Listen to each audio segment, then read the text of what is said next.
Hi, good afternoon. Can you all see my screen? For this opportunity to talk about our climate action journey. CP Group is a collection of companies with businesses in very diverse in areas. We have companies, business units in 21 countries. And our origin, of course, is in agriculture and food. But in the past several decades, there was expansion into new industries such as retail, distribution, telecom, real estate, etc. And in the near future, we are expanding into new areas such as renewable energy, transportation, and medical services.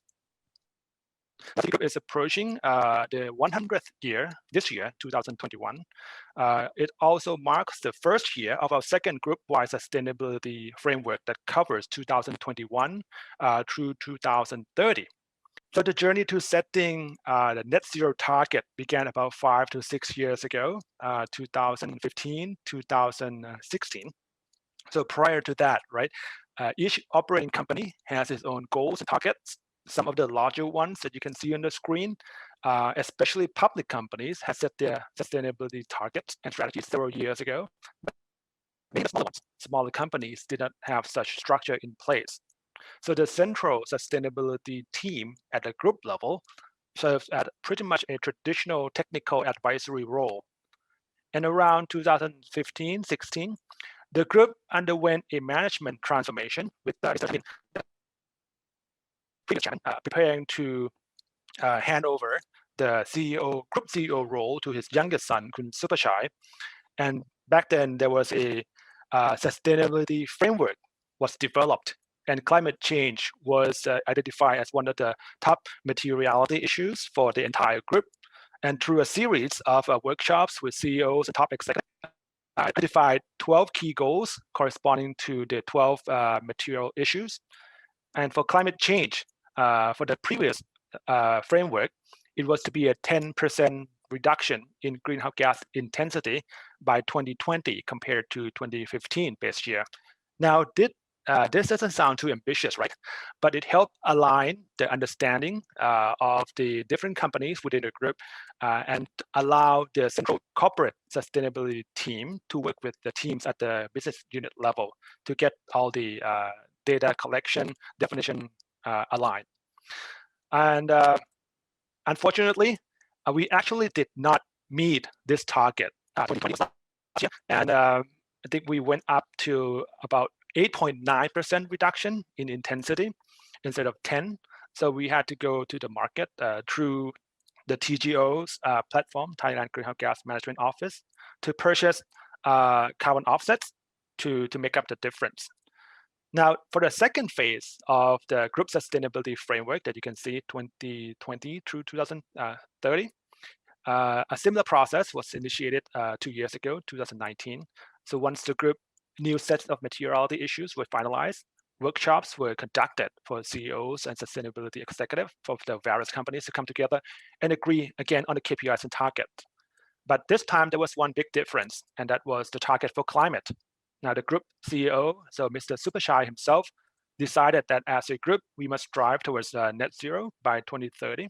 So it was the one top-down target in contrast to the other 14 topics, which followed a bottom-up approach. And after much heckling and wrangling between the group level and the company's level, it was agreed to that, we'll follow the group policy. And at the group level, we decided to join the Race to Zero and committing ourselves to setting a science-based target.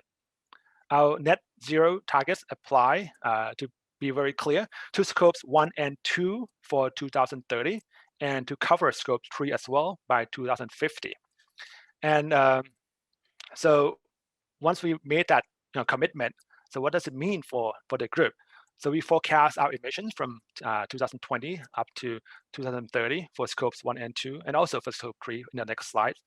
And look at what options we have to reduce our net emissions. So this past year, our emissions was about 900,000 tons CO2 equivalent for scope 1 and 4.7 million for scope 2, about 5.6 total combined, right? In 2030, it's estimated that we would reach about 10 million tons CO2 equivalent combined if there's no other mitigation measure. And also for scope 3, projecting out to 2050, so from about 28 million tons CO2 equivalent this year to about 120 absent any mitigation measure. So once we know how much we need to reduce, we need to find ways to reduce it. And you can see scope 3, as Kun Brad already mentioned, scope 3 emissions are much greater than scopes 2 and 1 combined. And that's the main challenge, right? Especially upstream emissions from our farmers that account for about 80% of total food value chain emissions. So in order to get close to net zero, we need to work very closely with our partners, our farmers, and other upstream suppliers. And what are our options? So I'll touch on a few of them. There are 6 key approaches, as you can see, from renewable energy to agricultural practice to reforestation, waste management, etc.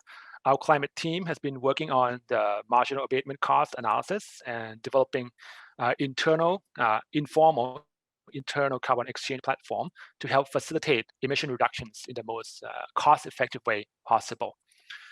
On renewable, in particular, last year or 2 years ago, 2019, renewable accounted for almost 12% of our total energy consumption, and that was equivalent to saving about 600,000 tons of CO2 equivalent emissions per year.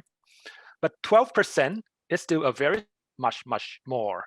In Thailand alone, we have about 60 megawatts of installed solar capacity.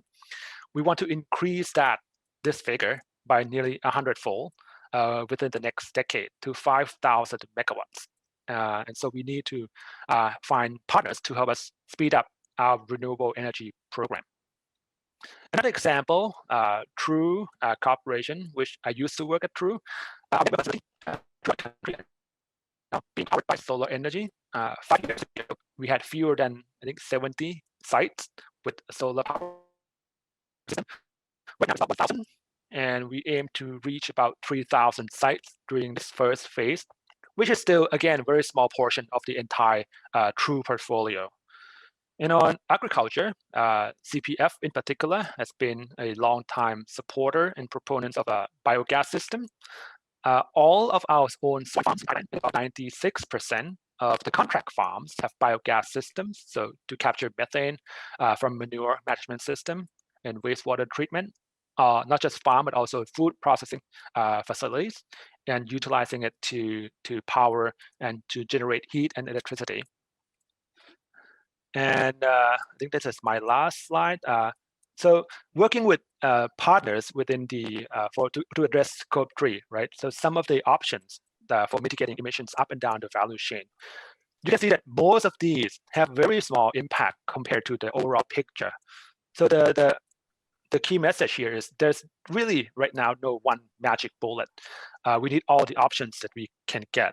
And even with all these measures implemented, there will still be remaining emissions that we need to quote unquote offset, and that's where our tree planting programs come in. In Thailand and in China, and also in other countries, we are expanding our reforestation program. We calculated that we need to plant approximately 100 million trees by 2030. And this may sound like a big number, but if you consider that we have about 400,000 employees worldwide, and this is where the size comes in, right? So we are planning to scale up our reforestation program.